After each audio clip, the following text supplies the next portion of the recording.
linked with each other, that it becomes very difficult to, bifurcate all of this. So just to give you a quick background, we already had an introduction, so I won't get into, what Utthan is doing. But we are basically, the values on which we are founded, look at gender equity, look at self-reliance, and how through democratic space building, we can ensure peace and justice in the communities we live in. A quick look at Utthan, what we'd like to share is that our history of work started in 1981, and as shared earlier in our introduction, that was basically of the 1981 to 94 was a phase where we really built our foundational learnings, built the strategies which were working, and we very much took it up as a phase to build our learning, because right from the beginning it was very clear that we are not the ones who are just coming with the solutions and providing all the answers. We are in fact learning from the communities and trying to put together our motivation, our learning, and most importantly community knowledge, to see what can work best for the solutions, for the challenges identified by the community themselves. So this foundational learning led to the emergence of a community-based organization called Mahiti. And in 1994, Utthan withdrew from the area where we were working in Ahmedabad district of Gujarat. And we explored and learned about various other issues. Of course, the focus, like it was introduced in a shared in our introduction, was around water. So while water was the driving force, we were continuously looking at we were continuously looking at, interconnected issues of caste, of class, of gender, and, issues of health and other kind of challenges which the community was facing. So in 1994, after our exploration in the state of Gujarat, we initiated learnings and intensive work in few locations of coastal and of tribal Gujarat. And today our learnings have been upscaled to 6 other districts of Gujarat. And we also share our learnings with other organizations and movements and communities in other states of Gujarat, other states of India, and internationally through the various networks we participate in. So Utthan has basically created several and incubated several community-based institutions which are, of different sizes and strengths and working on varied issues. So livelihood security is one of the core areas of our work, and it is very much integrated with the other issues we work on, which are gender, access to safe water, sanitation, hygiene, and conflict transformation towards peace and justice. Like I shared earlier, institutional building, which is community level and of Utthan itself. Institutional building and leadership is very much, the core of all the work we do, because that, according to us, has really lent sustainability and has built, ownership of the efforts which are happening. The idea being that, after some time, communities take up this work on their own and they be lesser and lesser dependency on an organization like Utthan. So I just want to quickly share that, what is it when we talk of livelihood security in Utthan, what do we mean by it? So firstly, at Utthan, our very clear focus is that we are trying to look at livelihood security of the most vulnerable, of the marginalized communities, which are socio-economically, politically marginalized. And our focus communities include Dalits, tribals, other backward castes, religious minorities, and economically poor communities. And the focus is definitely on women and youth of these communities. When we speak of livelihood security, it is these communities we really focus our strengths on, because we have a limited, strength, and we are able to, what we're able to cater to, we focus on specifically on these communities, because that's where we feel is the largest need which is required, which needs to be concentrated. So as for us, livelihood security covers, enhanced capabilities of these communities, their better access and control over both material and social resources. And that social resources is as important. and also that these communities have clarity and skill of what will be the most effective activities required to really, strengthen their livelihoods and to secure their livelihoods. For us, sustainability, equity, and a people-centered approach is very key to each and everything we do. So when we say sustainability, what we mean is that our community is being able to look at, handle the risks which are involved. We're talking about weather, because here we're talking about small and marginal farmers. So how are they, really managing when there is a drought or when there is excess rainfall? Leave aside, other calamities which may not be in our hands. When we speak of equity, we are trying to see that whether whatever the work we are doing, it is not foreclosing options for other communities. Also, it is not destroying any kind of constitutional values which are very much enshrined in our country's constitution, and the norms which we set through the work we do. It looks at everything from a very equitable approach, that where women are, where small farmers are, where large farmers are. And the people-centered approach is very much key to the interventions, because when we talk of the design, when we talk of what is it that communities want to do, so listening and hearing and sharing becomes a very important part. And also building capacities of the community so they themselves can really participate in these opportunities and see how it is working for themselves. So these are the three core areas which we really look at when we look at livelihood security. So I'll quickly go into, these are some of the challenges, we just put for you to understand what was faced and is currently also still faced by communities in the tribal districts of Dahod, Panchmals, and Mahisagar, where we work. So just to give a context, Utthan works in 6 districts, but today we are focusing our learnings and the kind of solutions we are asked to share with you all for the work which we do in the tribal region.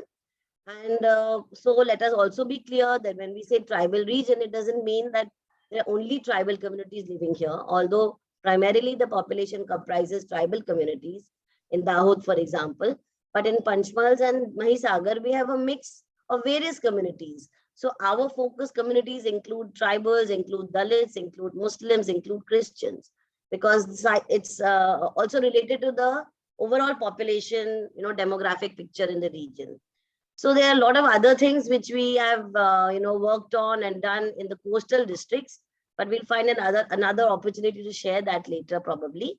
So today we just focus on the tribal region, and several challenges in both areas were common and several challenges were different.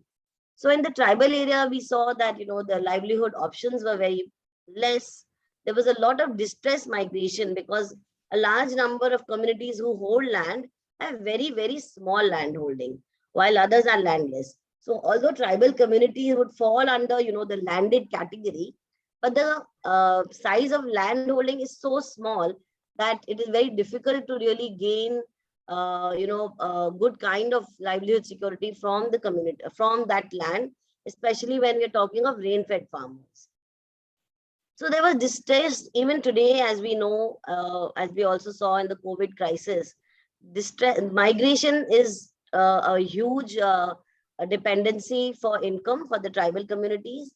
And, their migration can be, migration can be aspirational. Right? So I'm from Calcutta, but right now I live in Gujarat.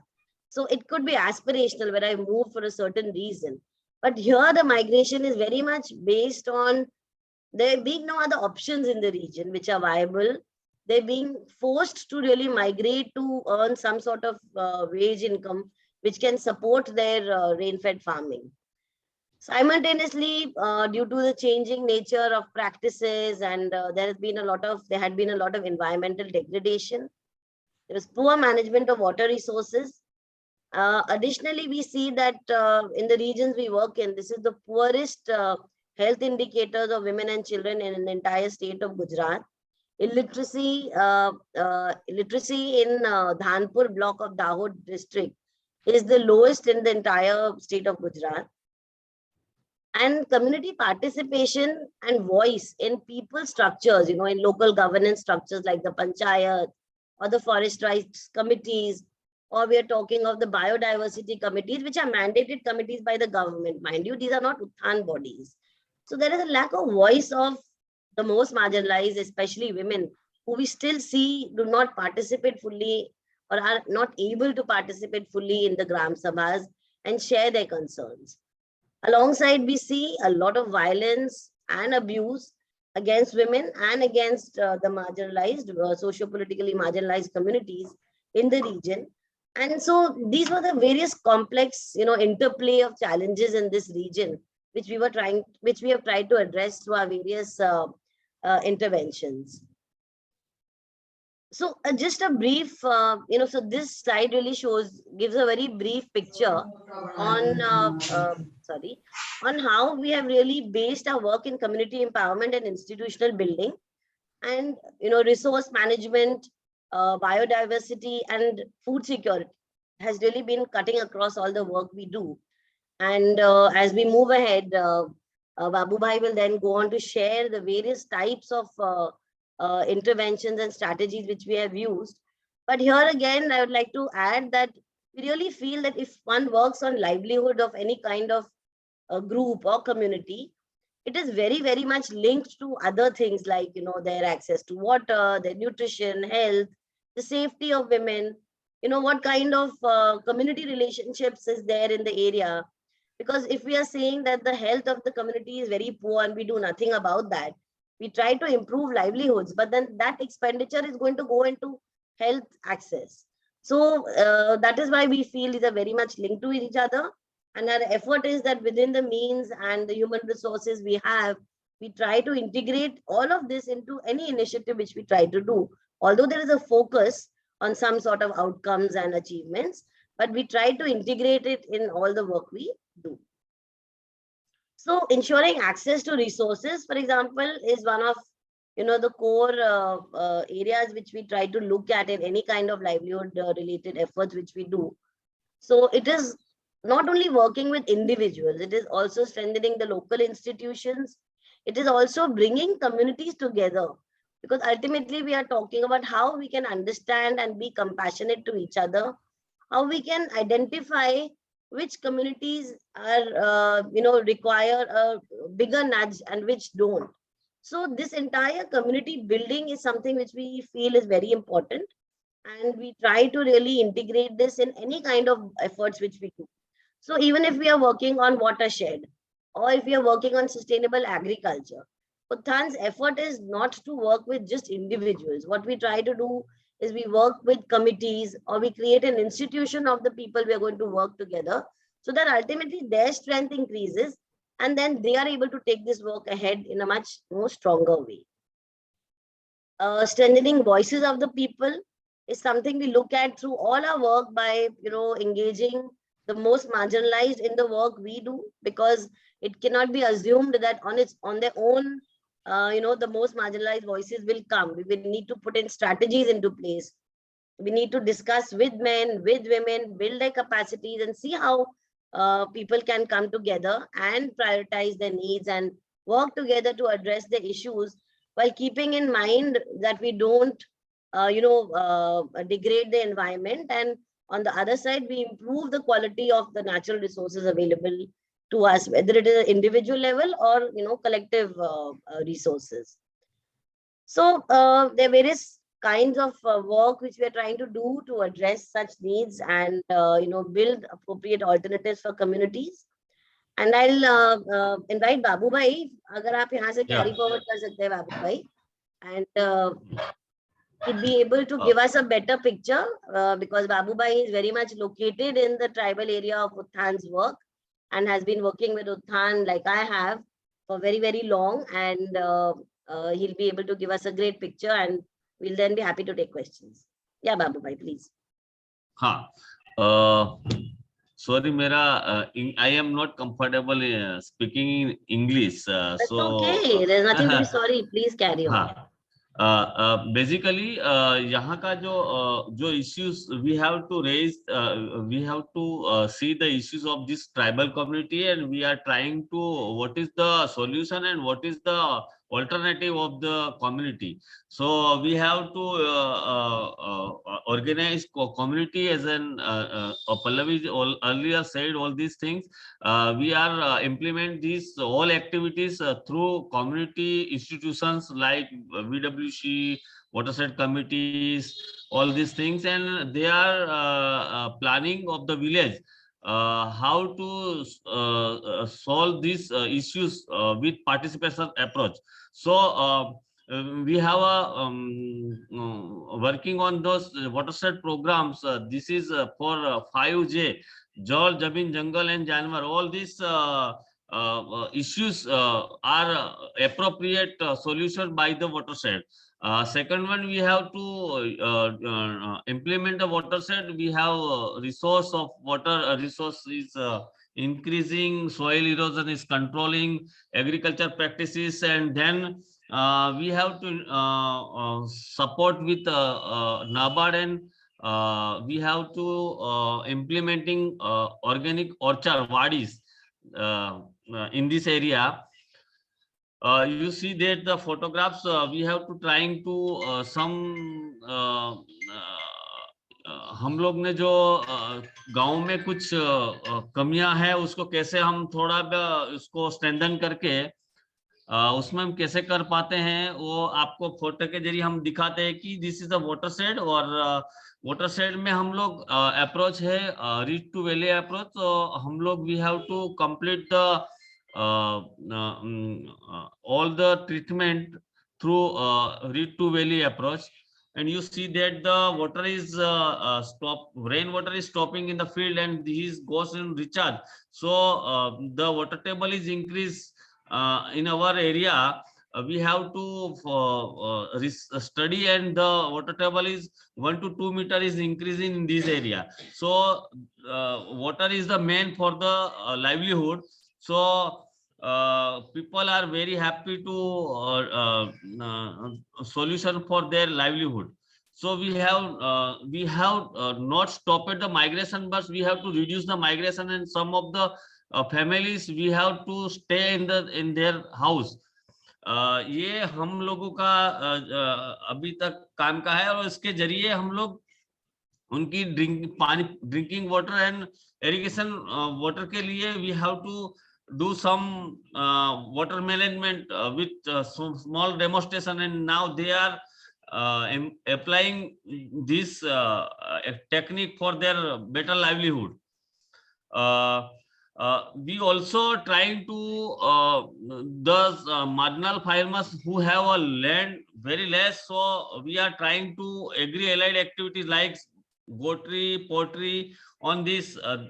This is the very good income of the tribal community. We are calling a ATM for the community. So we will trying to through SHG's linkages with bank and providing enhancing livelihood activities like goatry and poultry. So these are the we have to doing watershed, and some of our experience, this area is rainfed area. Now after the watershed, people are getting 2 or 3 season crops like Rabi, Kharif, and someone also in summer season like vegetable and this. So these all are happen due to the community organizing and participation approach. Strengthening the institution of the village, and they are taking all this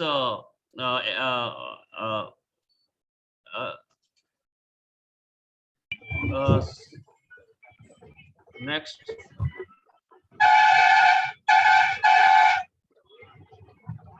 हम लोगों का इसके हम लोग इसके अलावा जो sustainable agriculture की अगर हम बात करते हैं उसमें हम लोग ने इस एरिया का जो मेन प्रोडक्ट बेस है, प्लीज म्यूट राहुल झा। हाँ, उसको हम लोगों ने यहाँ करीबन इस इलाके में we have trying to make stabilization around 3000 household को हम लोगों ने गांव में यहाँ की जो लोकल वेराइटीज को जो अभी खत्म हो रही है उसको इंट्रोड्यूस करके हम लोग यहाँ की जो मेज उनका फूड क्रॉप है उसको हम स्टेबल करने का भी काम किया। इसके अलावा इन जो फार्मर जो छोटे छोटे खेडूत है उनको हम मार्केटिंग के थोड़ा बहुत उनका फूड सिक्योरिटी के अलावा जो भी बचता है उसको मार्केटिंग के लिए हम अलग अलग प्लेटफॉर्म पे उसको लेके जाते हैं। और हम लोगों ने ओरचारवाड़ी नाबार्ड की सपोर्ट लेके जो किया है ऑर्गेनिक वाड़ी 560 एकर्स में, उसका हम मार्केटिंग भी अलग अलग एरियाज में हम उसको मार्केटिंग के लिए कर रहे हैं। तो उनका इनकम कैसे हम बढ़े उस पैमाने पे हम लोग सोच रहे हैं। और दूसरा है कि वाड़ी प्रोजेक्ट में हम लोगों ने उसको 2 टायर फार्मिंग खेती के लिए हम लोगों ने इंट्रोड्यूस किया है। जैसे लैंड के ऊपर उसका जिंजर और गार्लिक जैसे होते हैं और ऊपर सुपर स्ट्रक्चर में और जो करेला गलकी वगैरह जो वेजिटेबल होते हैं वो करते हैं। तो हम लोगों का ये प्रयास रहता है कि उनका छोटी जमीन में उनकी आमदनी कैसे बढ़े। तो उसके लिए हर एक कम्युनिटी के हर एक फैमिली के साथ हम लोग बैठ के माइक्रो प्लान करते हैं थ्रू गांव के जो इंस्टीट्यूशन है उसके साथ रह के। तो ये इस प्रकार हम लोग उनको उनका लाइफ इम्प्रूवमेंट करने का कोशिश किया है और बहुत सारा ऑल्टरनेटिव भी किया है हम लोगों ने। और इस करते करते हम इस इलाके में करीबन हमारा जो महिसागर दाहोद डिस्ट्रिक्ट है उसमें 2 फेडरेशन हम लोगों ने एस्टैब्लिश किया है बहनों का। करीबन वनिता संगठन धानपुर दाहोद ब्लॉक में है, उसमें 3000 बहनें हैं। और संतरामपुर में करीबन 1500 बहनें हैं, उसमें मिक्स कम्युनिटी के साथ हम लोग काम किया है। तो बेसिकली हम लोग इसके अलावा ये काम के साथ साथ बहनों का एम्पावरमेंट कैसे हो वो भी हम करते हैं और अलग अलग ऑल्टरनेटिव देते हैं। जैसे हम लोग लोकल जो टेक्निक है लोगों की जो पहले सोच थी उस सोच के साथ कैसे हम लोग कम कर सकते हैं ऐसा ऑल्टरनेट भी करते हैं हम लोग। ड्रम ड्रिप की बात करते हैं और पोर्ट इरिगेशन का भी हम लोगों ने इंट्रोड्यूस किया कि ये बहुत लोकली और इजीली टेक्निक है पौधों को पानी पीने के लिए पिलाने के लिए। तो वाटर कंजर्वेशन डायोवर्सिटी में हम लोग का बहनों का कैसे उनका आवाज निकले इसीलिए उनको उनके पास आमदनी कैसे बढ़े। तो इस सिलसिले में हम लोग काफी सारे काम करते हैं। और आज की तारीख में वो हमारा जो फेडरेशन है वो इसके अलावा बहनों का जो इश्यूज है डोमेस्टिक वायलेंस है और कम्युनिटी के ऊपर और भी कोई लैंड रिगार्डिंग कोई अगर प्रॉब्लम्स है तो वो दे आर एड्रेसिंग।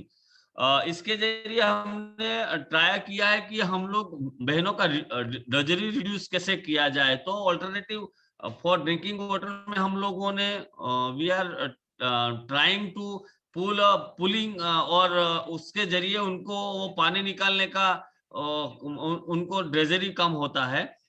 खेती में भी ऐसा हम लोगों ने वीडर जो इंट्रोड्यूस किया है उससे खेती में अगर उनको वीडिंग के लिए सपोर्ट मिलता है। तो हम लोग we are trying to different type of demonstration and replicate in with the community. बाबू भाई I'll just add one thing यहाँ पे। Yeah. हाँ, इसमें मुझे जस्ट ऐड करना था in the work on sustainable agriculture all the examples जो बाबू भाई ने दिए उसमें the focus basically can you speak in English? Oh yeah, sorry. The focus, the examples given by Babu Bhai, the core of it is basically that what we are trying is to improve the understanding and capacities of farmers, and our focus generally is to really work with women farmers on improved package of practices so that their costs can be reduced, their productivity can be increased.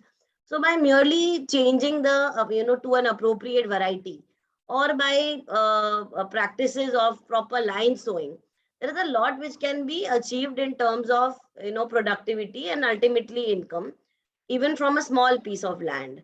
So, in a sense, there is a certain, maximum, of course. We can't say that it can give so much income that, things will change altogether. But the income which they're currently drawing can be changed to a good extent. So, very continuous hand-holding support is required to change these practices which communities have been following for very long in terms of agriculture, which is very small things. And as we know, when Babu Bhai speaks about drudgery and about women's choices, we all know that women, as when we think of farmers today, if you all the participants, if you close your eyes and think, when you think of a farmer, whom do you really picture? So we are too many to really get the answers, but most of us will not picture a woman. Many of us will not picture a woman, if I may take the liberty to say that. So our idea is that when we focus our interventions with the women farmers of the household, who are actually giving the largest number of hours in farming, leave alone household work, but actually have no land in their name and actually have no decision making in farming processes, this really helps us to strengthen identity of women as farmers, because alongside, like Babu Bhai said, the Mahila Sangatans, the women's federations are trying to work on. We need to finish in 2-3 minutes because otherwise there will be no time for question answers.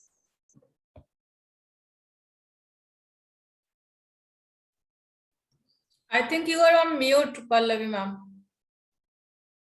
Yeah, so Babu Bhai, we can move into the next intervention on livelihood enterprise development. You have already said a few things around this. So maybe we can skip, because this is basically around various other alternatives which you can see on the screen, which we are trying to promote with communities with a lot of good results. I'll go to the next one.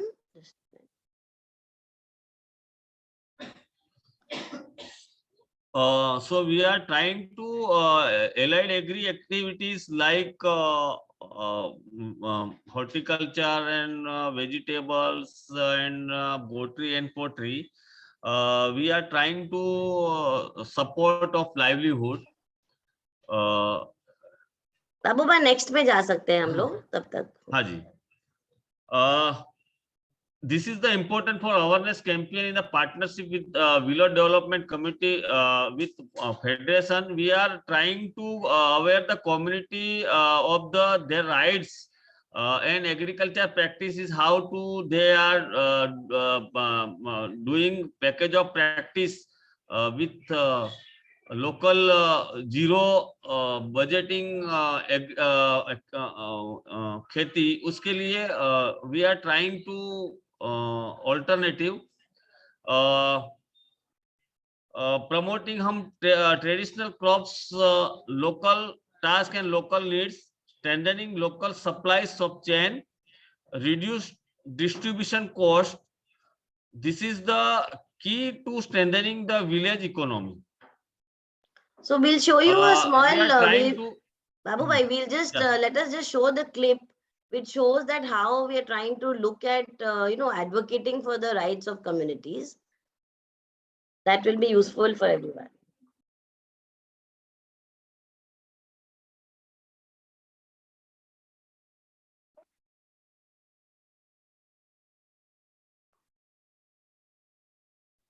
Pallavi Ben, we need to finish, huh? Yeah. Yeah. The last one. Yeah.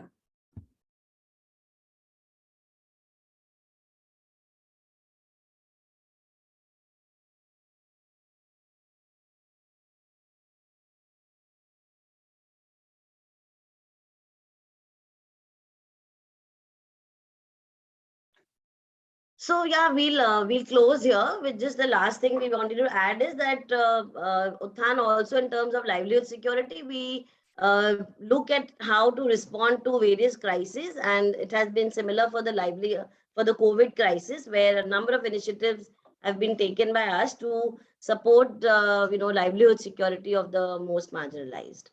So I think we have one or two other things, but I think let us open for questions. That will be better.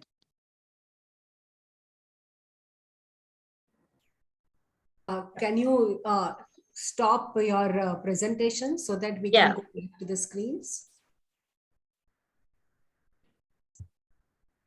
Okay, so thanks a lot. I mean, there are so many things that they are doing that they could not even show everything. So that is kind of sad, but I guess we don't have much time for everything. So I would now suggest that Ms. Nisha, who is a faculty member in Sophia College, takes up the questions of the participants. And you can either write your questions in the chat box or you can raise your hand. So I think there is already one question there. So Ms. Nisha, can you please take over? Thank you, Alka ma'am. Good morning, everyone. As Alka ma'am said, you either type your question in the chat box and I will read out on your behalf, or you may raise your hand, I will identify you, and then you may unmute yourself and directly ask your question to the speakers. There's already a question here, so I'll start with that.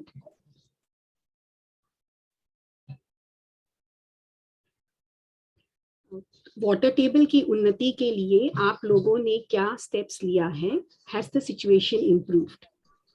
Sir ma'am. या बाबू भाई जी, हाँ जी, बहुत अच्छा importance question किया है कि water table, पानी सभी का जरूरत है और पानी है तो लाइवलीहुड है। इसके लिए हम लोगों ने, जैसे हम लोग वाटरशेड की बात कर रहे हैं, उसमें जल, जमीन, जंगल और जानवर, 4 चीजों के लिए हम लोग उसके ऊपर काम करते हैं। सबसे पहले हम लोग जो आपको पता है कि अनयूजल लैंड जो है उसमें अगर बारिश का पानी गिरता है तो वो सीधा रेनफॉल होकर स्पीडली चला जाता है। तो हम लोग उसको प्रयास करते हैं कि अपर, मिडल और लोअर रीज में उसके लिए हम लोग क्या कर सकते हैं। इसके लिए अपर रीज में हम लोग जो बारिश का पानी को ठहरने के लिए, रुकने के लिए हम लोग अपर रीजर, जो पहाड़ी विस्तार है ऐसे जो है मोर देन 10% स्लोप लैंड का है, तो उसके ऊपर हम लोग सीसीटी मतलब कंटूर ट्रेंच और अगर गली है तो गली प्लग्स जैसे स्ट्रक्चर्स हम लोग बनाते हैं, जिससे अगर हम मिडल में आते हैं तो फील्ड बंड, कंट्रोल बंड, नाला प्लग्स जैसे स्ट्रक्चर बनाते हैं, और लोअर में आते हैं तो चेक डैम और ये होता है। तो उससे जरिए क्या होता है कि जो बारिश का पानी गिरता है वो उसकी वेलोसिटी रिड्यूस होती है। रिड्यूस होने से वो पानी अलग अलग स्ट्रक्चर बनाने से वो रुकता है, उसके जरिए वो ग्राउंड रिचार्ज होता है, और वो ग्राउंड रिचार्ज होने के बाद मिडल और लोअर स्ट्रीम में वो ग्राउंड वाटर में, वेल में अपने आप वो रिचार्ज होता है और वाटर टेबल बढ़ता है। तो वाटर टेबल बढ़ाने के लिए this is the best option. Soil and water conservation लोग हम अगर सही ढंग से करेंगे तो हमारा एक्सपीरियंस है कि हमने 1.5 से 2 मीटर तक का, आफ्टर 4 साल का वाटर सेट करने के बाद हम लोगों ने एक स्टडी किया है, उसमें 2 मीटर तक वाटर टेबल बढ़ा है। तो ये हम लोग ये कर सकते हैं। जी, आगे। Thank you, sir. Any more questions? Sir, madam, one second. Sir, madam, can you explain what is water budget? Water budget क्या है? हाँ, वाटर शेड के जरिए हम लोग जो वाटर टेबल बढ़ाते हैं, लोगों के पास पानी आ जाता है, तो फिर पानी आने से क्या होता है कि ऑब्वियसली कम्युनिटी का इंटरेस्ट रहता है कि वो कैश क्रॉप की ओर जाए, या जैसे कॉटन या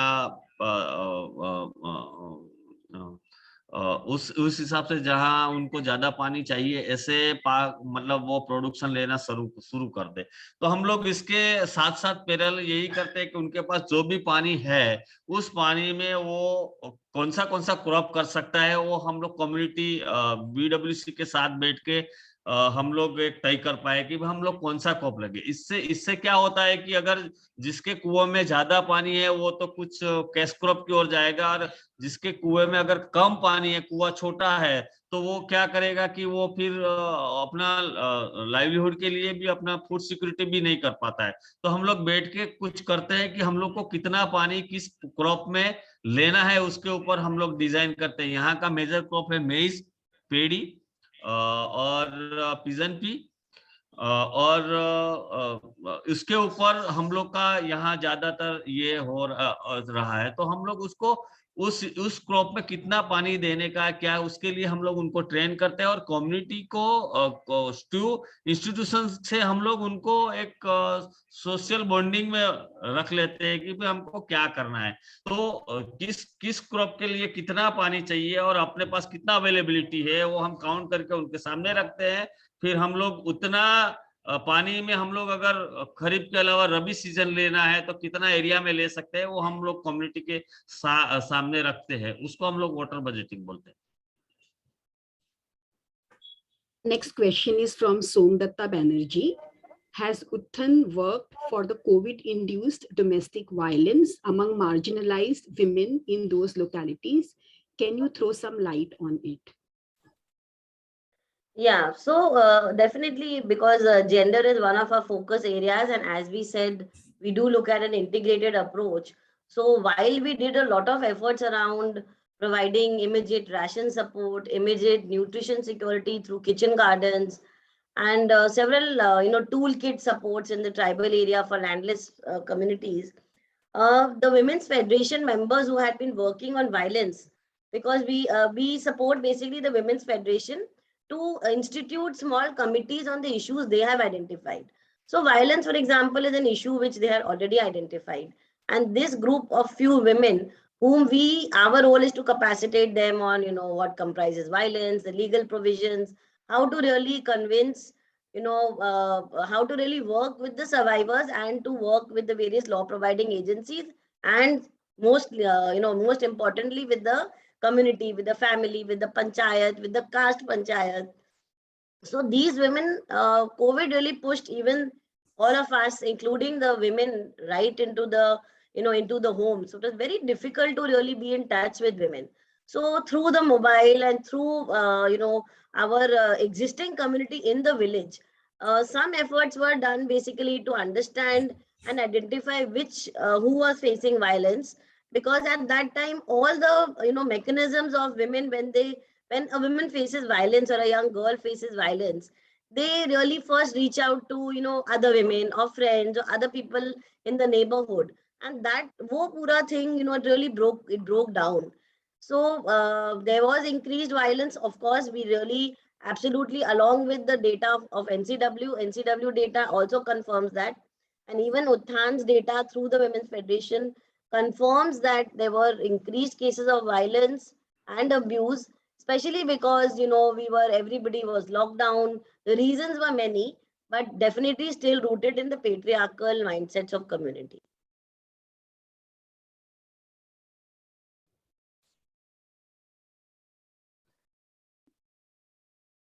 This is a question from HP. My question is for Pallavi ma'am. Yeah. How government policies and schemes. Yeah. One second, ma'am. I'm not able to read this completely. 1 second. It's my system. No, so I'll read it, don't worry. So the question is that, how are government policies and schemes, have they helped change the lives of tribal communities? Are they aware of these schemes and these initiatives? And what is their take on, such initiatives, especially the youth? So, okay, this is a mixed bag, because definitely lots has been done. We cannot say nothing has been done. A lot of Dahod, for example, is an aspirational district identified by the Niti Aayog. And a lot of efforts and a lot of good thinking efforts have been done. It's not that there is nothing which has been done. Now, when we talk of how, the question arises, how these policies translate into the on-ground implementation. That is where the challenge lies. So we have examples. We are talking about violence also in the previous question. We do have laws, we do have good meaning policies, the intent is very good. Sometimes the ways the structures has been created to achieve those intent is also good. But what happens at the end, what happens to the end person who is in the village is the biggest question. So the idea is that communities are now increasingly aware of their rights and schemes, but a whole lot of effort of hand-holding has to be provided to the communities to really realize these efforts. Just a very small example of one like little scheme. So the agriculture department has various schemes which is floated through the iKisan portal, which is a online portal in which all farmers have to register themselves, and then they can really apply for various schemes. So the intent of the policy is that इसमें से people will get some sort of schemes which are basically nothing is there is no cash coming in. So either they receive some thing, or they receive some sort of what do you call subsidy. So what happens is that the policy assumes that this will lead to change. But number one, very less women own land, so they are not able to access anything. So it is only people who own land can really make an application under this scheme. Firstly, there was a huge thing on how to get onto this portal. If we talk of tribal area, we are really talking, digital India and skill India is all very big, but we still have the box phones in tribal area, digital I know. and smartphone. Batati hu, because I've already said that this is the last question. Yeah. Okay. Yeah. So the digital, entrenchment into various far-fetched locations is still not so strong. Plus, there are various things which are required to make such applications. So communities who are so very much involved in their daily wage work, I really have not been able to, are not able to always take out time on how to really think about how to apply, what to apply. So it is very important that organizations like Utthan demonstrate this need so that government can take cognizance of it. We are not saying that Utthan can do everything. So even if we are talking of the Gram Panchayat development Pallavi plan. Ben, I think we have overshot the time in a big way. Okay. So yeah. So yes, so we can continue. This can always continue. Yeah. So I think we have many more. So you can just write down your email address, and you can so the participants can ask you directly the questions, or the communication can keep going on in the chat section, chat box, so that we can move on to the next presentation. Yeah. Okay. So now please do email us. That will be most convenient. That will be better. Let us, because we can all focus on the other sessions then also. Right. Okay. So the next session is going to be on water security. And unlike the people who were presenting till now, which was basically the non-government organizations, this time we have brought with us people who are actually belonging to government sector. And in Puri, Jagannath Puri, Odisha, they have made almost a revolution. They are the only town, I repeat, the only town in the entire country which is able to provide water with TDS less than 1. Even the best of the municipalities of India have not been able to do that. You find this only in Europe. You don't find it here at all. So these are the kind of achievements that the Puri municipality has been able to achieve. And one more important thing about the entire system of Puri municipality is that they have actually automated almost the entire system. So it's not only water which is pure, but it is a water whose quality is constantly monitored, whose pressure is monitored, and then they manage what they manage, which is called drink from the tap. That is the name of their project. So we would be moving on to Puri municipality, but before that, for 2 minutes, we would have the presentation on water security, because as the workshop goes, the students will pose the questions and then the organizations will be answering them. So Sara and Abhigya will be first presenting the context for water security, and then the Puri municipality, municipal commissioner and someone whom he has brought with him would be taking over. So over to the students of Sophia College. So water security can be viewed as having enough water of the right quality and minimizing water related risk. Not only enough water, but also have water of an acceptable quality that is available when we need. Access to safe drinking water is a prerequisite for good health, but many people in our country do not have access to it. India is facing a threat of running out of water. With climate change and variability comes fluctuating rainfall patterns and extreme temperature, creating shorter rainy seasons and longer dry seasons. These shifts severely impact lives and livelihoods. Water security is important because it has political, economic, social, and environmental impacts. Why water security matters. Responsible water management can reduce the impacts of foreseeable stressors or unpredictable shocks, hence promoting stability, keeping migration and avoiding conflict from emerging. Water also sustains human life by providing for a basic necessity such as agriculture and energy production. By improving water security in an area, we can foster economic growth and empower livelihood activities to succeed. It is crucial for health and productive economies because without enough clean water, we cannot keep ourselves hydrated and clean or provide sanitation services.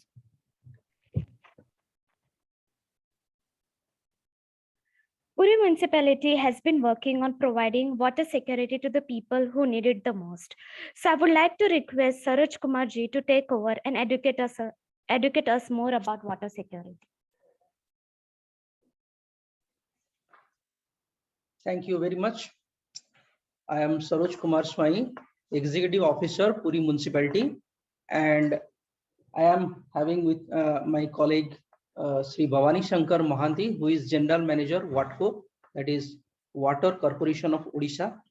So what Sarah told, that's the right thing she has pointed out.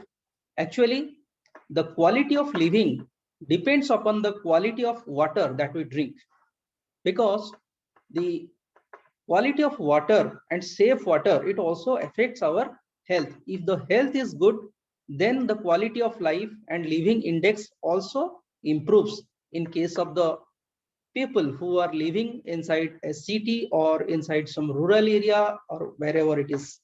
So quality of life definitely depends on the quality of water. Government of Odisha taking different transformative activities in case of infrastructure, in case of livelihood, in case of health sector in Puri municipality to make it one of the heritage city in the world. You know, Jagannath Dham is situated here. So Government of India has, Government of Odisha has taken up different initiative to make it a heritage city. That's why in 2015, Government of Odisha established WATCO, that is Water Corporation of Odisha, which is established under Companies Act 2013. This is one of the 5T initiative. In Government of Odisha, we have taken 5T initiative. It's teamwork, transparency, and use of technology, and time transformation. When I say time, it means whatever initiative you are taking, whatever action you are taking, whatever projects you are taking, that should be completed in a definite period, that is time, and we need some kind of transformation in the life of people. So the primary objective of WATCO, it was to supply drinking water which is safe and the sewerage services. Also, it has to make the water supply and sewerage services sustainable to the satisfaction of the customers. Actually, this WATCO, it is headed by the Principal Secretary of H&UD Department, Government of Odisha. So what Madam Alka Madam said, that drink from tap. Why we use this drink from tap? It means we are providing safe drinking water to the standards of purity. We maintain that purity. That means a person can use that water without any further filtration. That means they can use the water directly from the tap. That's why we call it drink from tap. And this drink from tap, we have provided access to each and every individual houses in Puri municipality. Puri municipality have a population of say around 2.4 lakhs, and the household we have provided till now, it is 32,084 families. They have taken the water from drink from tap mission, and others, there are some hotels, some business establishments, but the people, basically Puri municipality has 62 numbers of slums. In all the slum areas, they are getting tap water. Now I will come to the objective. What is the objective? This is why we have taken this. So first one, drink from tap mission, it envisages that the water should be provided 24/7. That means throughout the day, throughout the week, the people can have access to safe drinking water. And the second objective is to provide quality and safe drinking water. What Madam told, Madam has visited Puri municipality. We are constantly monitoring the quality of water. So that is how we are providing good quality water with safety of the water. And another issue, the objective is that we have to maintain the pressure so that each and every end of the houses, they should get with a definite pressure of water in the pipe, so that the houses which are situated at the tail end, they should not complain that the water is not coming as the pressure decreases to them. So in the tail end, we are also maintaining pressure. That is another objective. And one another objective is that smart monitoring mechanism. So everything, it is automated. So human interventions is less. That is another objective. And the last one is to provide better service with minimum loss of revenue and minimum loss of water. These are 4 and 5 objectives that we have taken into consideration while implementing this project.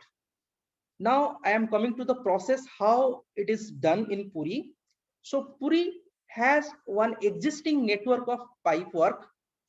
When we took this project, the surplus water, there is a river just outskirt of this Puri municipality city. Our Puri municipality having an area of 16.87 square kilometer. Just outskirt of the municipality, we have Bhargavi river, and the surplus water we are drawing from the Bhargavi river and keeping in 2 big reservoirs of water. And from those big reservoirs, there is one water treatment plant. It has a capacity of 42 million liter per day, 42 mld per day. So that water treatment plant is a centralized one, and it is sending water to 19 ESR. When I say ESR, it is elevated surface reservoirs, I mean service reservoirs. So this is a kind of, you know, that water storage over the ground. So we have divided Puri municipality into 19 zones, and we have 19 ESR, and we also call it DMA, district metering area. So whatever technical things are there, our engineer is with me, he will explain all those things. I am just giving you a brief idea how we have done it. So when the water comes to our ESR, so from that ESR, we are distributing to each and every part of the city.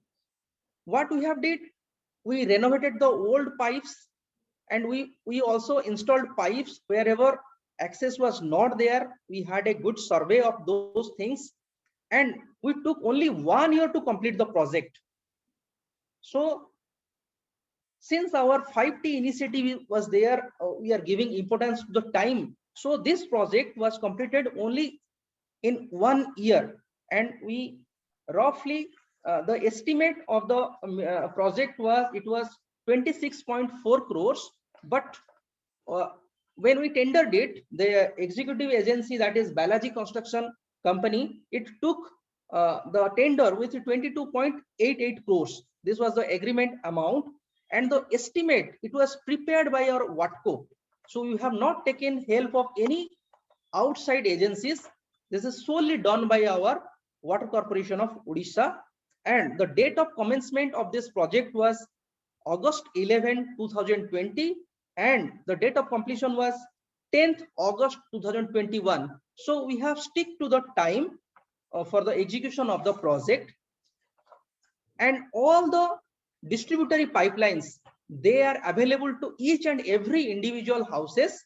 I mean, all the houses in Puri municipality, they have access to this safe drinking water. And during this things, what we did after providing all the I want to say that after distributing all the pipelines throughout the Puri municipality, we did a survey. We did a survey with a third-party agency. Each and every household, they were given questionnaires. What is the quality of water? We have given a questionnaire format, and we did the survey. Wherever the pipelines were not available, within a period of time, I mean with a record time, we just provided all the pipelines to each and every nook and corner of the Puri municipality. And we also had a survey of the quality of water.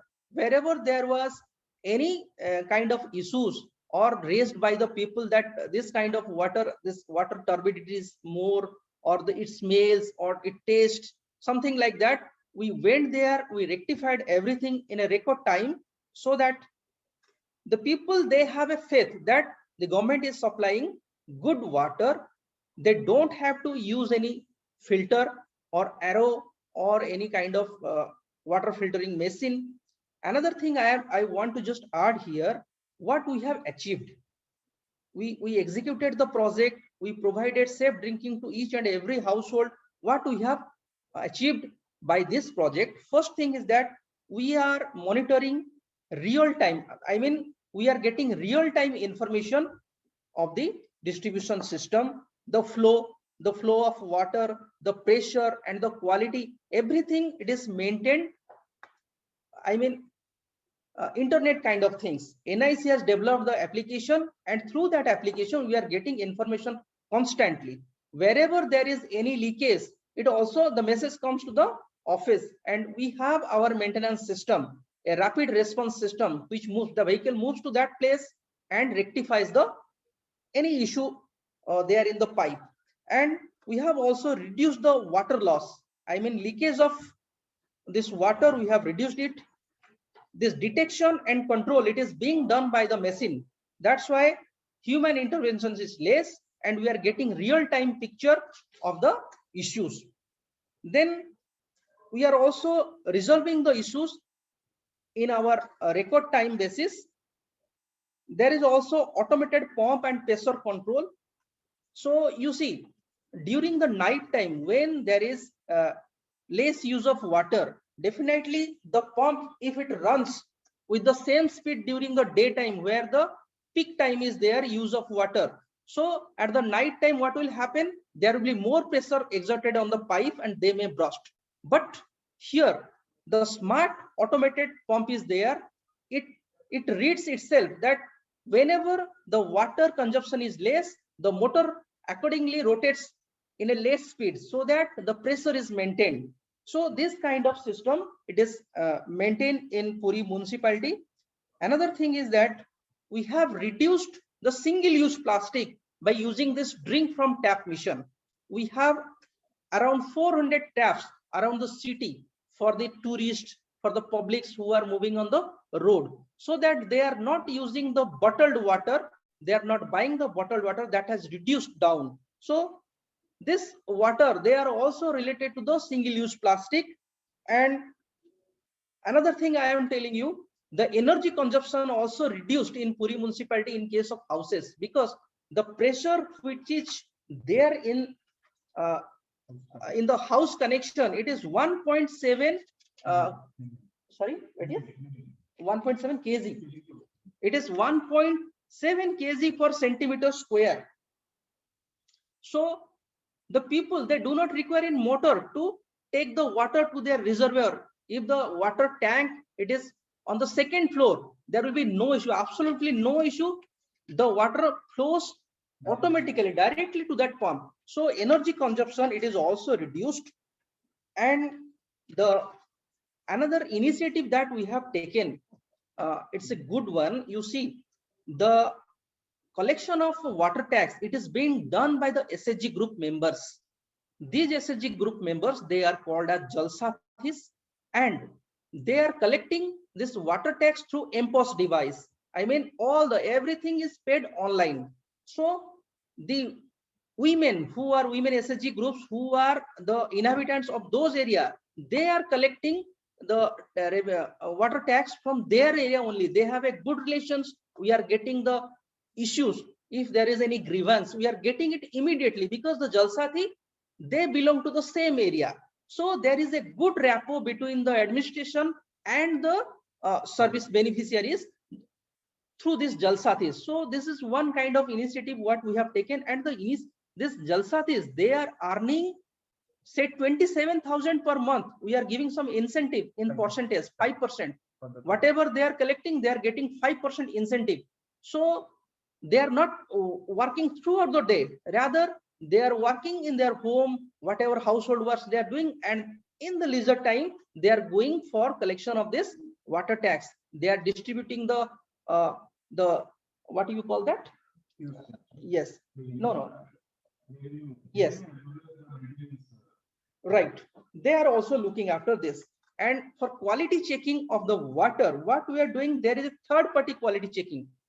So third party, wherever we get any grievances, issues, the third party goes to that place and they are testing the quality. If it is not maintained properly, we are maintaining it. And one mobile van is also there. The mobile van moves to the quick response team. It is under quick response team. The mobile van also moves to that place and checks the quality of the water. Because you see, the testing, there are 30 parameters to check the water quality, but in our van 15 parameters can be checked, but the third party, it checks all the quality of the water. And whatever grievances are there, we usually get it through our centralized customer care number is there, and one our city number is also there, that is 14420, and through Jalsathi. These are the three agencies or three systems, mechanisms from which we are getting informations of any issues, and we are trying to resolve it. So the important thing in this is that we are giving 24/7 water, safe drinking water.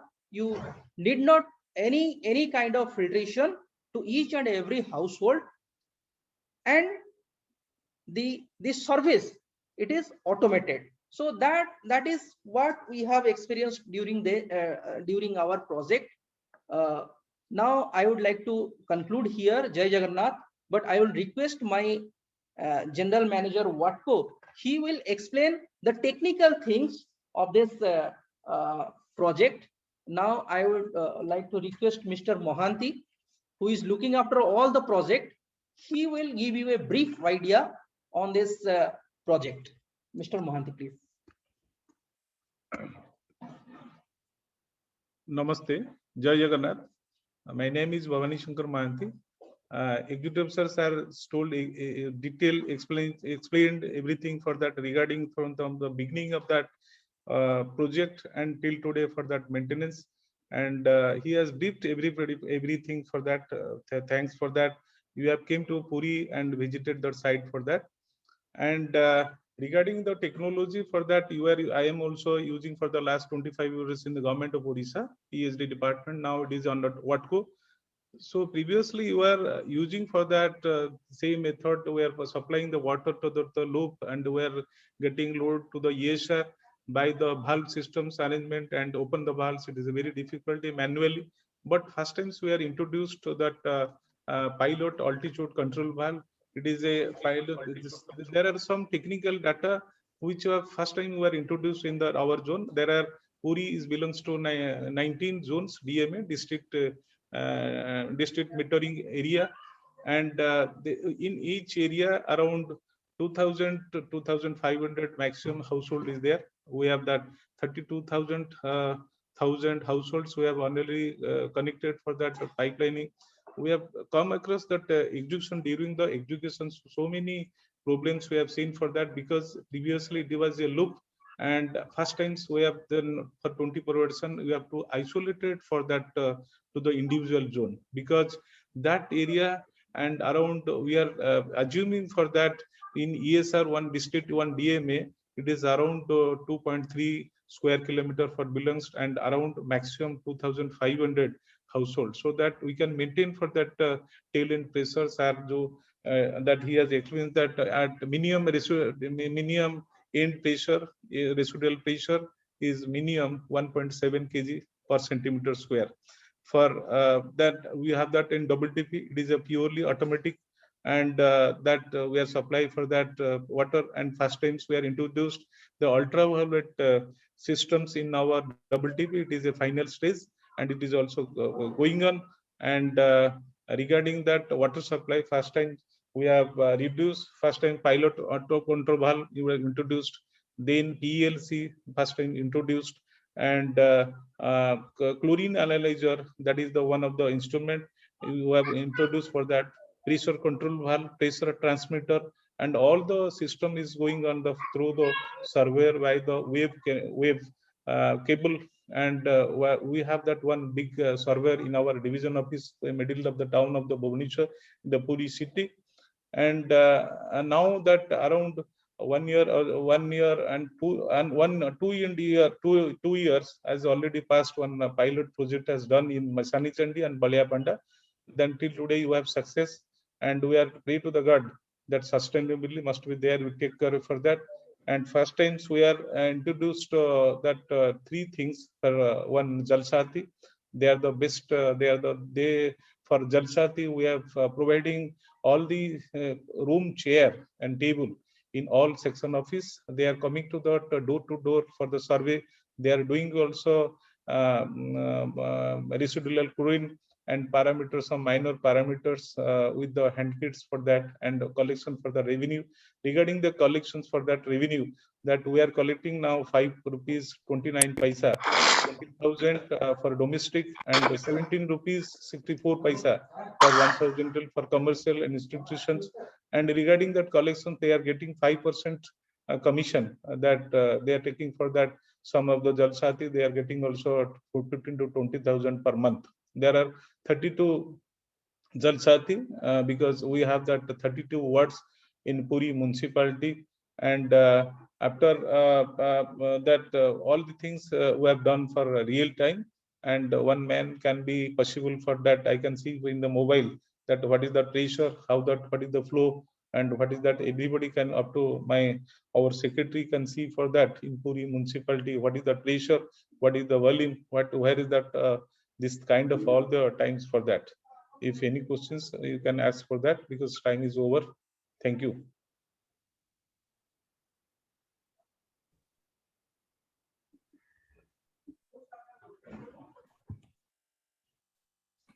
Thank you very much. This was a great presentation, and you covered all the points which were very important. I was feeling that maybe people would forget, because there are so many important things that you mentioned which were very, very important. So thanks a lot for this presentation. And now over to Ms. Nisha for questions. Thank you, madam. It is only happened for that due to the Lord Jagannath. Thank you, madam. Thank you, respected speakers. I now invite questions from the participants. Our speakers would be most happy to answer your questions.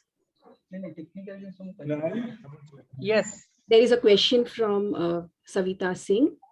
Sir, this truly was a complete solution-based initiative by Puri municipality, which has such an active system which responds to the problems of water so immediately. It is really very great initiative for providing water security with so much of dedication so that people get access to clean drinking water. Thank you so much. This is a comment, not a question, sir. Thank you. May I have questions from the participants? Can I ask a question? Yes, please, go ahead. Okay. Hello, sir. That was really very impressive and nice. I just want to ask something. I mean, we live in Mumbai city. So is it possible for a city like Mumbai to have this kind of a system that you have introduced in Puri? So I think, why not? You see, Puri, Mumbai is much more bigger than Puri. So if you can take up, don't take Mumbai as a unit, because it will be a bigger unit. So you can take up smaller unit like Puri. We have, yes, we have, you can take your metered area, a small metered area, and that you can do. I mean to say that एक के बाद एक करना चाहिए.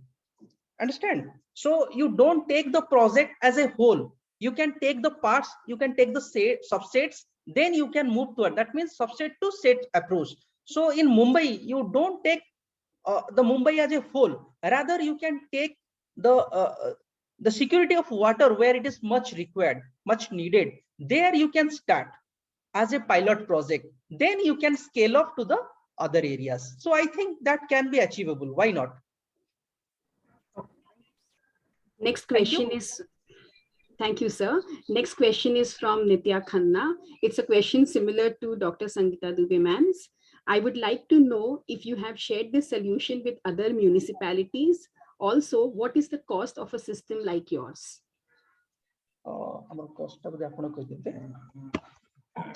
No, actually, madam, actually it is depend upon that household, because we have that 2040 lakhs and we have that 19 ESR. So first we have to take for that, before execution for that, we have isolated that, because it is a previously it is a loop. Water supply is loading for that ESR and distribution only the by gravity. But during that we have seen that what is the main problem in near the ESR, they are getting the more pressure, and the tail end they are not getting the pressure. Somebody is pumping for that, and tail end every day that I am not getting water, pani nahi aata hai, अरे पानी बंद हो जाता है, 2 घंटा 3 घंटा देता है. That's why you are doing for that, reducing the capacity for our ESR. And first we have calculated for that how many household we can survive from that existing ESR. That is the major problem. That is the, we have provided 19 zones, but that the capacity, some density, some area, small area, but requirement is more for that, because the density near the grand road and some old area for that. So that density must be, that capacity must be for that, and loading and distribution, that must be managed by for that equal distributions and pressure also. Thank you, madam. I just add here. So regarding sharing of our knowledge and sharing of what we have done in Puri municipality, Ministry of Housing and Urban Affairs. Okay, so I think from say 20 to 30, 20 states, officers from 20 states, they came to Puri municipality. They had a visit here. We have given some presentation, and we have also shared our knowledge, what we have done here. It's from, I think, some northeast states they came, and from south, Karnataka, Kerala, like states, they also came, Gujarat. So officers from different parts of the country, those who are dealing with this water security, they have come here. They have visited with the Secretary Mohua and seen all the activities in Puri municipality. So sharing of knowledge is not a matter. So we are doing that.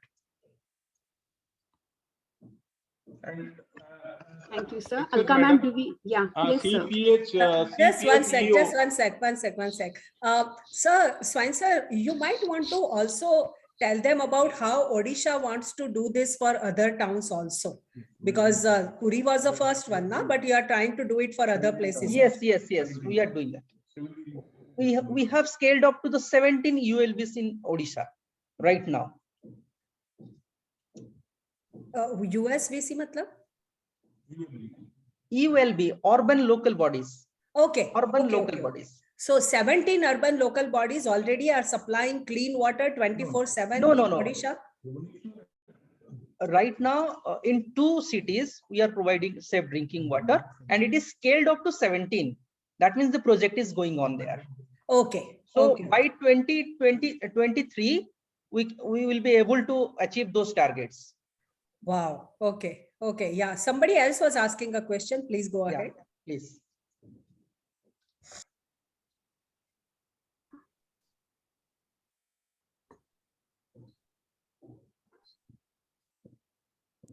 Any more No. questions, dear participants?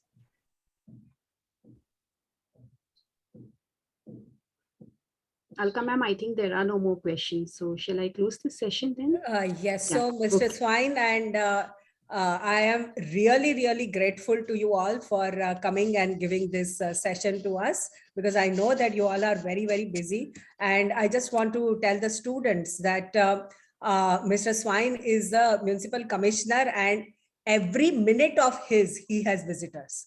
So it wasn't very easy for him to take out this time. So, sir, we are very, very grateful to you that you came and shared your knowledge with us. Thank It you. was a great experience, and compliments are coming in if you just look at the chat session from everywhere, and everybody is very excited about your experiment.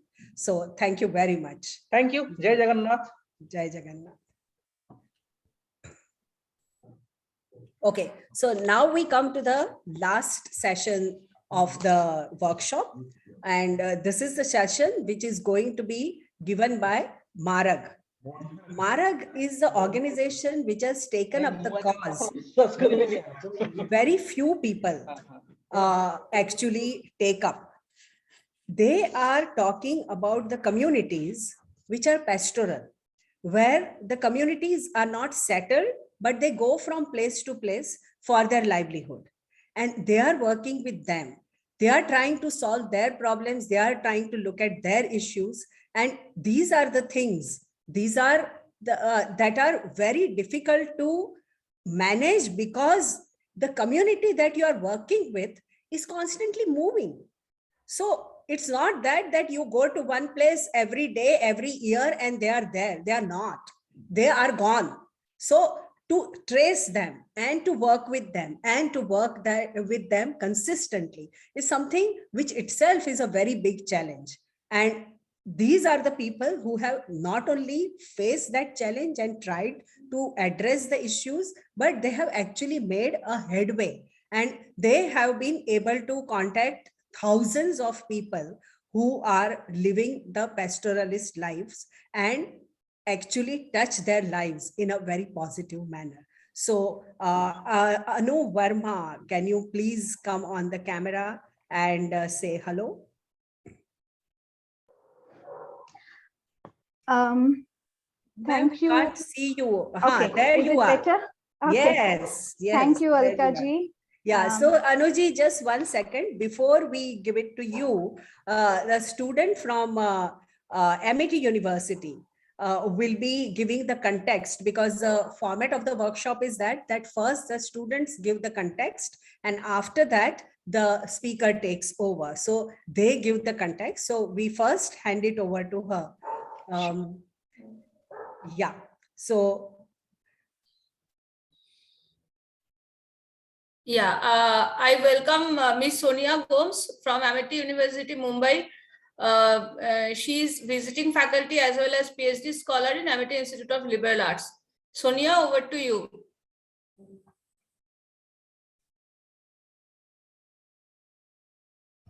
Sonia, are you there? I think, ma'am, we need to unmute. Am I audible now, ma'am? Yes, yes. Okay, good morning to each and everyone present here. Personal security is one of the 7 dimensions of human security. As noted in General Assembly Resolution 66/290, human security is an approach to assist member states in identifying and addressing widespread and cross-cutting challenges to the survival, livelihood, and dignity of their people. The other 6 standard security dimensions are economy, food, health, environment, community, and political security. This, in a way, integrates 3 freedoms, like freedom from fear, want, and indignity. In today's world, personalized service portrays a rosy picture to all of us. It makes us feel more valued when a bank or a company, for instance, makes us feel that they have tailored their services to our exact needs and preferences. We have social media, which makes the world a small place, connecting us with friends from all over the globe makes with a click of a button. But little do we know that all this comes at the risk to our personal security. Today, even the food delivery personnel from one's favorite restaurant knows where you live and what you exactly like. The banks and companies have all your details, so does the government. Your sicknesses and weaknesses, your bank balance and your business deals are all under the scanner. In today's climate, personal security is paramount and one must pay particular attention to it, as it refers to the safety of an individual and the ways in which they choose to live a secure and private life without any jeopardy to one's personal space. The major goal of personal security is nothing but to safeguard people from physical abuse, domestic violence, or any kind of intimidation. There are several dimensions to personal security. Online safety also encompasses having a password for your emails or social networking sites. But we now realize that the web that we all use could either be a boon or a bane in our private lives. There are countless cybercriminals who attempt to obtain access to people's profiles and thus jeopardize their personal security. We often don't comprehend that when we post photographs and comments concerning our regular lifestyle on social media platform like Facebook, we are putting our private lives at risk, because there could be someone impersonating as a buddy on social media who really is a wolf in sheep's clothing.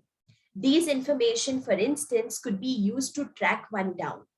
Other serious threats would be Sonia, that you have just 1 more minute. Huh? This is supposed Yes, to be an extremely brief introduction. Yes, ma'am. Yes, ma'am.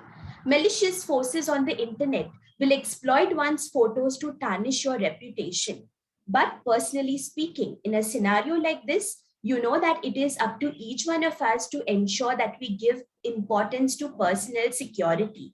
For when we do this, then only we will be more mindful while disclosing information to anyone, sharing pictures and texts online, answering emails without knowing the recipients. On the physical side, we all need to know that we communicate with our loved ones, so that we all of us are aware of our movements. And on a personal note, somewhere personal security belongs with all of us.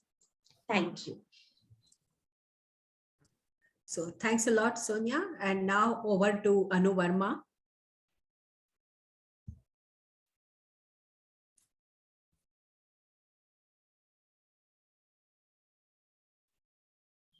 Sorry, I was on mute. So thank you so much, Alka ji and Sonia. I want to share my screen. I hope I can. Okay. So as Alka ji has already shared about the community, it makes the life all the more easy. So I will be presenting about this community, which is called Maldhari. Maldharis are people who own mal. Mal is livestock for them. So mal, as we say, is asset, money. For them, asset and money, everything revolves around the livestock they live with. So I will briefly touch upon what is this community and the major insecurities that they face, and then interventions that MARAG has with them. So interestingly, this community is a community without address. And why we say that is already shared by Alka ji. But the way Maldharis we define ourselves is we are the people, we are the community who coexist with the nature, and we live with our livestock. Nature essentially would for Maldharis are land, the grasses, and the water they live in, and the entire ecosystem where they move from one place to other in search of fodder and water for their livestock. So their lives, as I shared, revolves entirely around the livestock that they possess.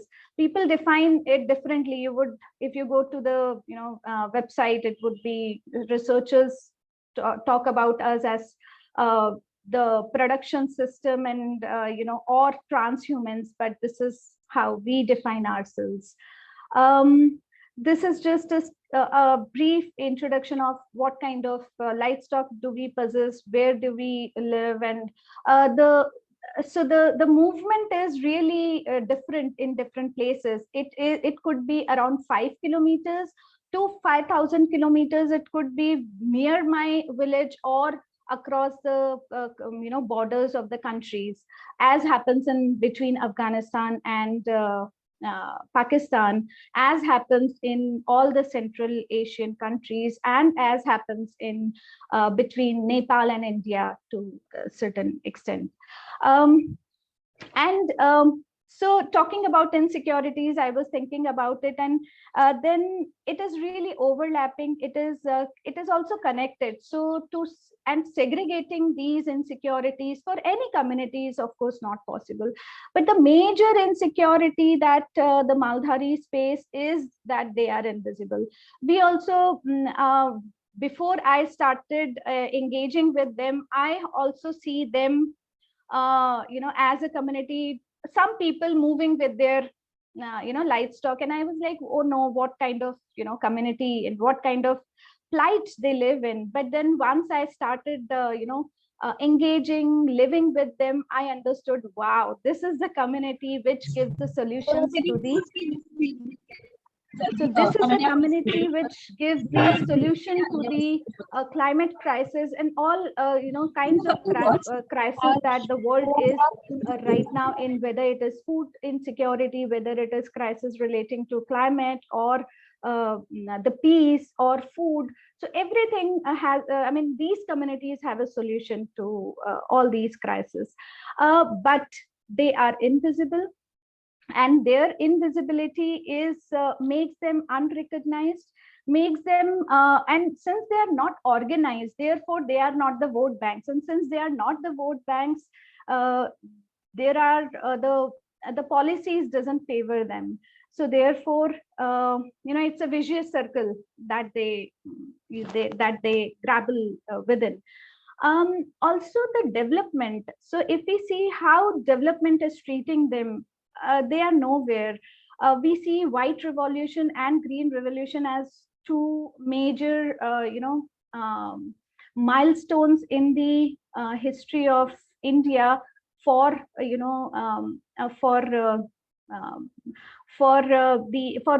boosting the agriculture and milk production communities. But what happened to Maldharis? They have actually they have been sidelined and marginalized further from the development. I'll give just one recent example of energy. So alternative energy sources, what are these sources? These are solar plants or windmills, and that's one of the solutions that the entire world is giving. But where are these solar plants are developed or are placed? These are the commons land, the pasture lands that the Maldharis are using, and therefore they cannot, so their migratory route, the entire pasture land they used to use or any other forest land that or commons land that they used to use is going away, is shrinking for them.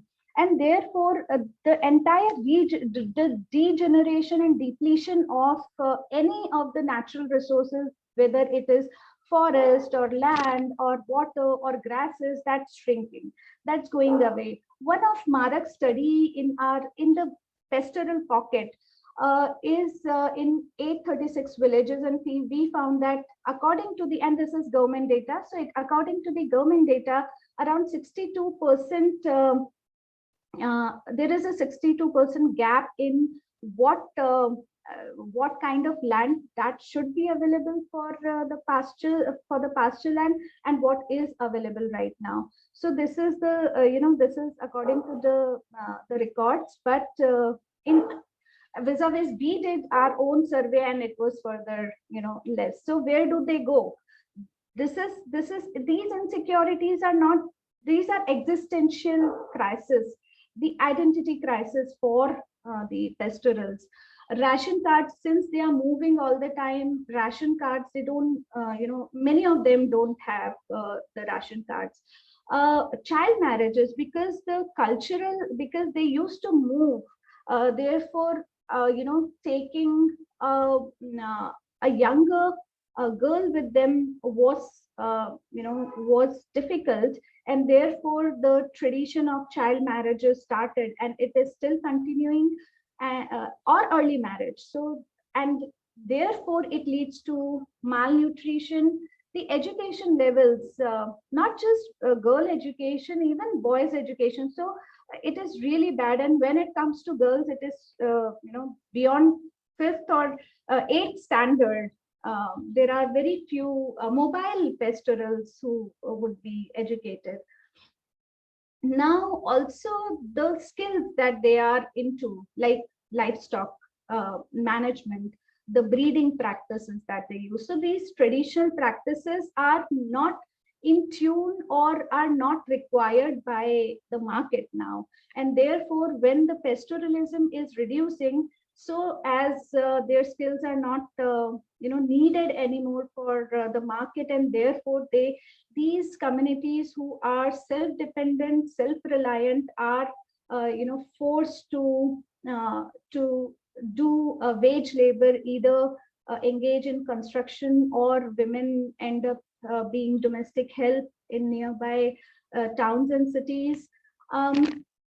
And one of the major issues is, since they are not the vote banks, they are also not in the governance system. When I say governance, it's not just political aspects, but they are not in the Panchayati Raj, the 3-tier system, but also not the Gopalak Mandal or the dairy cooperatives.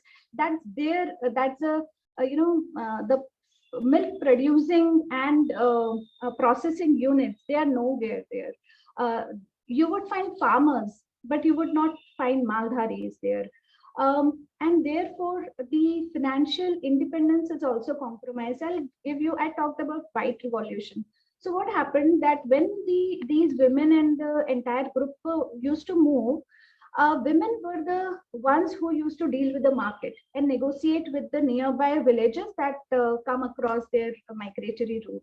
And then they used to sell the milk and the money comes to them. So the control of the finances used to be with them. And therefore they had a strong autonomy, and they have a strong agency. Slowly and gradually, when the white revolution has come, the dairy cooperatives started, and therefore now the entire milk is given to the dairy. And since these are bulk, these are bulk and dairy, there are collection units which needs a vehicle to reach there, and therefore it is men. So women milk women do the milking, but it is transported by the men, and therefore the money comes to men. So these how these transition of autonomy has slowly and gradually and swiftly transferred, that even women did not realize what happened to them, or pastorals have not realized that, oh, what happened to their entire system that they used to have. And therefore the independence that the community used to have is now lost. Their identity, their culture, most importantly, the hope of having a bright future for Maldhariyat, of sustaining Maldhariyat, of sustaining pastoralism, is slowly and gradually fading. But in 1994, we saw that all these are issues, and it is becoming more and more complex. But we started working, MARAG started working in 1994 with the community. Our mission talks about 7S. So we say that if there will be a healthy person, educated person, it will bring Swavlamban, sovereignty. It will be the self-governance will be established, and therefore it will lead to a society which is which has equality, justice, and dignity as the core values. Therefore, on the basis of the vision that we with Maldharis, we all sit together and develop this, and on the basis of it, we have developed that we'll work on the 3 approaches, 3 pillars of our work, which will be livelihoods, governance, and education. I'll just share briefly what are we doing. So our strategy, first of all, we understood and we realized that until we amplify our voice, nothing would go to, is going to change. So if we work on just, 15 panchayats or say 500 panchayats, nothing much will happen, because we need, this is about the invisibilization of the community, and therefore it is very much needed that we are connected to the global. And how we have sangatans. So we have right now sangatans in Gujarat, Rajasthan, at South Asia level and at national level in India. So, and also Nepal and Afghanistan, we have networks of which is supported and promoted by MARAG. So this is how we connect across the globe. And again, we also thought that all these insecurities has to be looked at in an integrated and holistic manner, and we can't, segregate and work in silos with one and other insecurities. And and overall, with all our strategies, our aim has to be to establish the contribution of pastorals that they make in, sustaining, conserving, managing the ecosystem. So we, with that aim and strategy, we are, working around 5 areas. The first one is, of course, mobilizing communities. As since they are the community is moving all the time, what we do is there is particular time when this community comes back. It is generally the time of June, which is when this is a peak of summer, and the fodder and water crisis is at its peak. So we hold a pastoral parliament, Maldhari Sansad, here at this time when they are coming back, in the hope that there would be rains. So they will be reaching Gujarat and their native villages. So that's a time when we hold this. We also, there is a Vishwa Maldhari Divas that we celebrate, and there are, we pick certain events, like we do mass based campaigns, padyatras, or rallies over bikes to unite and organize these communities. So that's how, and this is all local effort. But at the global and at the South Asia level, what we do is we engage with the Maldharis communities and friends of Maldharis. We work with the international communities and agencies who work with Maldharis. So there is for example, there is this call for declaring International Year for Rangeland and Pastoralism in 2026, which Mongolia government has given the call. And we as MARAG and as South Asia Pastoral Alliance, we are supporting that call. And so we do that kind of advocacy efforts within the country and also outside the country. So we are successful in getting the endorsement from Afghanistan government. Of course, before the Taliban takeover, we were working with Afghanistan government. We were working with Nepal and of course India and Bangladesh. So these are some of the efforts. The second one is around the contribution of their contribution in ecosystem management and sustenance. So what we do is we promote the pasture land. Now, how it helps us to cater to different needs. What are kind of needs? One is there is no governance and management of commons land. So that we ensure that Maldharis are, manage that pasture land. It ensures the tenure security, because, when people were grabbing the land in either in their individual name or grabbing the commons land and capturing the land, these communities were like, oh, the land is ye to jitni zameen hai wo sab hamari hai, hum sabki hai, and it is not individual ownership. When they were thinking about it, other people were involved in kind of holding the lands, and therefore now it's really high time to work on the tenure rights of Maldharis. And what does it do? So we also, after we get the pasture land from the panchayat to regenerate it, we recognize the Maldhari practices, the traditional practices that they used to have in regenerating the pasture land and managing the pasture land. So that's also revival of those practices. This regeneration assures two things. One is all-round availability of fodder and water. So these are the basic necessities of the livestock on which their life survives. And the processes are mostly women-led. So therefore, the women who are going in the margins are again, brought into the mainstream for their, say in decision making and for leadership. This is the last slide.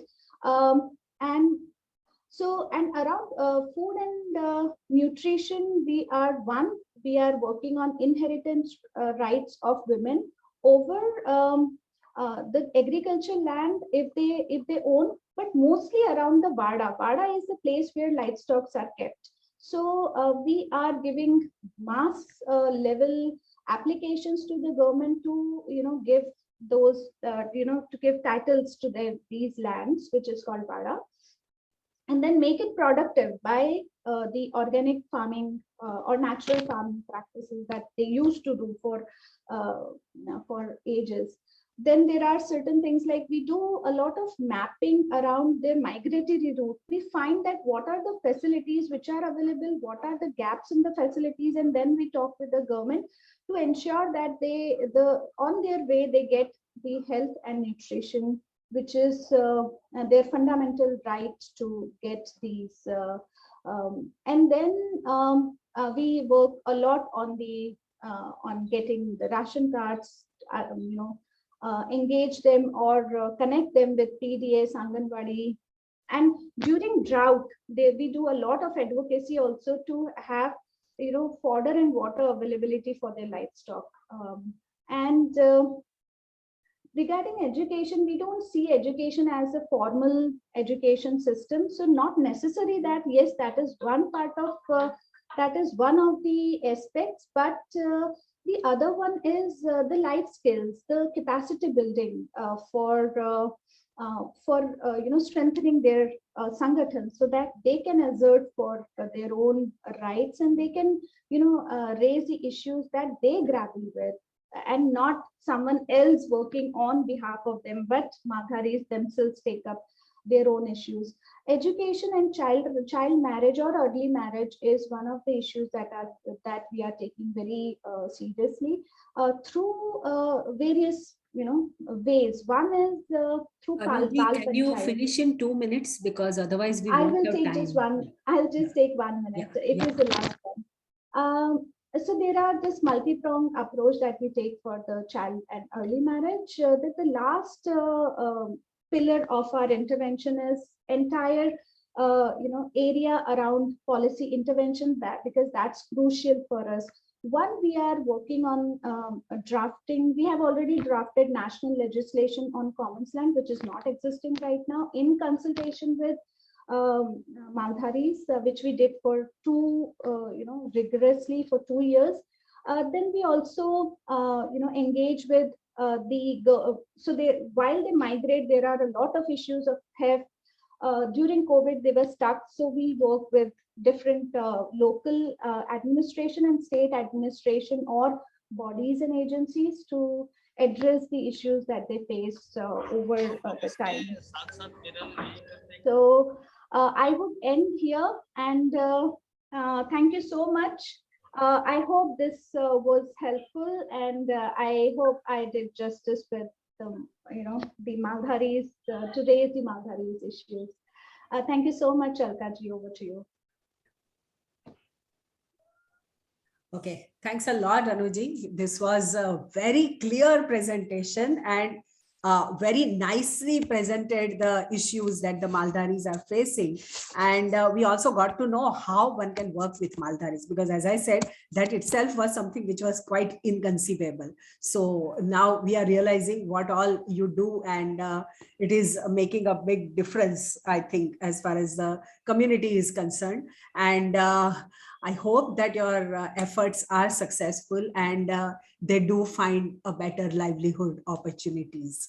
So now I give over the mic to Nisha Yadav, and let's see if there are any questions coming up. You can write the questions, or you can speak it out also by raising your hand. Over to you, Nisha ji. Thank you, ma'am. Thank you, Anu Verma, ma'am. I now invite questions from our participants. You can start by giving the compliments that the people are giving to them. So I read out the compliments in the meanwhile, while the questions come.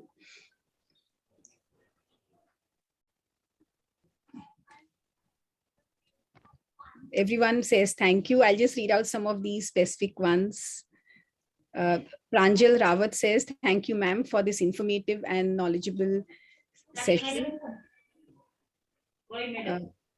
Sipsankar says, nice presentation. Pratyush says, nice presentation, very informative session.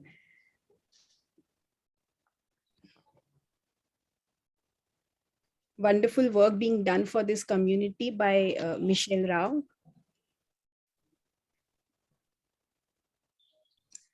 Students, no comments, no questions. Please go ahead. There is a question. The last session, you can take the maximum benefit from here. Okay, there's a question, ma'am. Ma'am, can you give examples how they help in reducing carbon footprint? This is a question from Akshadeep Rao, Akshadeep Kujur. Thank you. Thank you so much. So, Akshadeep, it is really interesting question. We are actually right now doing a research piece where we are also trying to understand from the community what they think about climate crisis. One of the interesting, and that would be our basis of the entire research disclaimer, that climate change and carbon footprints is more of for us who are facing it recently or from a couple of decades now. But this community says, what climate crisis are you talking about? Aap kya vatavaran parivartan ki baat kar rahe ho? We used to live with these crises all the time. And we have found that there are 33 ways in which they forecast the climate, and then they change their strategies and adopt it. So therefore, for them, we can analyze from their lives, but for Maldharis themselves, they say that this is how the environment works, the climate works, the atmosphere works. So there isn't any threat to it. But what these communities, in my experience, does is, one, they don't exploit the nature. So they have they have these rules and regulations of using forest, for example, or while they are migrating, what kind of trees will they graze, what kind of trees will they leave for the next season, how much would they graze during their kind of movement, and what will be left for others to come. So those kind of things which is not at all exploitative, and there are for example, there are certain pasture lands which is, I've just been to Jaisalmer. So what they do is, this is they call Oran. So there's a 60 kilometers of Oran, and there is a temple that they have constructed. Now it is not allowed to anyone to cut the trees. They can only graze their livestock. So those kind of simple things that they do, which is non-exploitative, and I don't see any kind of aspects of their life which is exploitative of, or adds to the carbon footprints. Can I ask a question, Nisha ji? Yes, ma'am, please go ahead. Yeah, Anuji, one thing which I wanted to know was that there used to be this partnership which existed between the pastoralists and the farmers, in the sense that once the crop is harvested, they would invite these people to come to the farms. They would graze the crop, so automatically it becomes a cleaner thing, and then the droppings of the sheep and the goats and everything would actually enrich the soil of the fields. So it used to kind of work very well for both the communities. is that practice still there or is it slowly diminishing? This is really, you actually you have answered that it was there.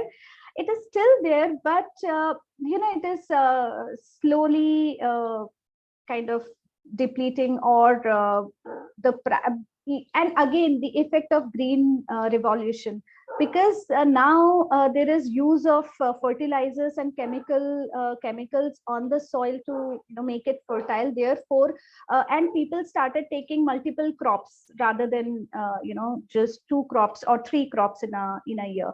Therefore, slowly and gradually, this practice and also this relationship that farmers and pastorals used to have is also kind of diminishing. So which is really painful, but that's how it is happening. But still, the good part is that those who are realizing the fertility of their crops and this retention of water and moisture in the soil, and a lot of farmers are also realizing. So now what they are doing is they invite the nature of this relationship is changing. So now one village invites them to sit in the pasture land for 2-3 months, so that the entire pasture land or the agriculture land it becomes fertile. So that becomes easier for farmers also, and for pastorals also, not to move the entire time, but just go 200 kilometers at one go, and then be there for on this land. So those kind of the patterns are changing, I would say. Next question. Yeah. Is there any impact of COVID-19 lockdown on carbon footprint? I think this is specific to this community. Again, as I said, that there isn't any research that on the base. I mean, there isn't any research that's done because this community is mobile and were already moving. They continued to move because they start after Diwali, so they were already on their on their move by when the lockdown happened. So there isn't, I can't, I don't have answer to whether it has influenced the carbon footprints, because they already had livestock and they were not moving, they were stuck at one place. So but what happened during these communities, we did one pan-India study on the impact of COVID on Maldharis. So we saw that this community is really like, it was a big challenge for this community for getting, I mean, all the relief, especially when they are stuck. Villagers were not allowing them to enter in the villages, and they were stuck outside. There was no relief, there was no food, there was no place to stay, because the movement was kind of stuck. So therefore, there was hardship for the community all through. But I know this is not the right answer, because there is no study, so I can't give that technical answer to you. No, I don't think it was the technical answer. I think maybe this is what was being looked into, that what do you feel and what have you seen? So I think that itself is good enough. I think we will take the last question, Nisha ji. Yes, ma'am. So every community is important, and so is their diverse culture. But since such communities are facing difficulty in existing, do you think they should adopt to today's world? No, rather today's world at some point will need to be, adopt the ways of living of pastorals and other communities like Adivasis. So because the current world doesn't have answers to a lot of crises and problems that we are already living into. So, and these communities who are living with nature has a solution. So if they stop, practicing their coexistence, the time is not far then where the humans would not have solutions, because technological solutions are no solutions for the larger crisis that the world is grappling with: the environmental crisis, the climate crisis, water crisis, food crisis, anything. So no, a clear no from Maldharis actually. Yeah, so I guess, Nisha ji, we have to stop there. There is just one question and you can just answer in yes or no. Okay, we would not go into any details of that. So they are asking whether this one nation, one card, is it that initiative, has it reached this community? The answer is no. Okay, so the answer is no, guys. And I think with that, because as I said, this is the students' workshop and they have to go for lectures. So we need to stick to the time and we need to now finish this workshop. And I will now hand over the mic to Nandini Basista, the faculty member from MIT University, Mumbai, who has been the equal third partner of this workshop. So I just remind you, it has been Sangeeta Dubey of Sophia College, me, Alka Parikh from DICT, and Nandini Basista from MIT University, Mumbai. So over to you, Dr. Nandini. Thank you, ma'am. Hello, everyone. Good morning. We tried to discuss basic concept of human security from different angles in this workshop, and I hope we are quite successful. Courtesy to Zoom technology that enables us to meet at a common platform online. Around 400 students, faculties, and social activists joined this virtual event from different parts of India and abroad. This workshop is actually brainchild of Professor Alka Parikh, DICT, who worked very hard from last 3 months, from writing the concept, arranging speakers from different parts of India, and also materializing the concept into act. Many, many thanks to Dr. Sangeeta Dubey, HOD, Department of Economics, Sophia College, Mumbai, who took care of logistics of the workshop. Our special thanks to all the heads of the organizations for supporting us when we are planning this workshop. We were given free hand in organizing this workshop. Alik Banerjee of DAIICT deserves a special mention for getting the Municipal Commissioner of Puri municipality on board as a speaker. Thanks, Alik, for your persistence efforts. We offer many, many thanks to the representatives of the participating NGOs and government officials who spent time in preparing presentations for us and taking time out from their busy schedules to talk to our students. Thank you, Sandeep Singh Gill, GM Operations, Akshay Patra, Gujarat, Kumar Salab, Managing Director, Uplift, Pallavi Sopti Rajpal, Deputy CEO, Utthan, Babubhai Prajapati, Area Manager, Tribal Area Program, Utthan, Saraj Kumar Swain, Executive Director, Puri Municipality, Bhavani Shankar Mohanty, General Manager, Puri Municipality, and Anu Verma, Co-Director of MARAG. We thank the students of Sophia College for designing the brochure and registration form. The students looked after running the whole show on Zoom.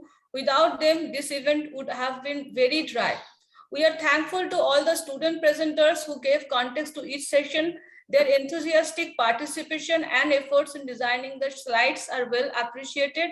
We are also thankful to Dr. Sunita and Ms. Nisha for handling the question and answer sessions. We thank all the students of the 3 organizing institutions, which are Dhirubhai Ambani Institute of Information and Communication Technology, Gandhinagar, Gujarat, Sophia College, Mumbai, and MIT Institute of Liberal Arts, MIT University, Mumbai, who participated in this workshop and took active part in the discussions. Our special thanks to the faculty members and students from institutions across India and abroad, as well as they took part in the workshop with great interest. We hope you will keep in touch and hope we can collaborate for organizing events in future. Thank you all.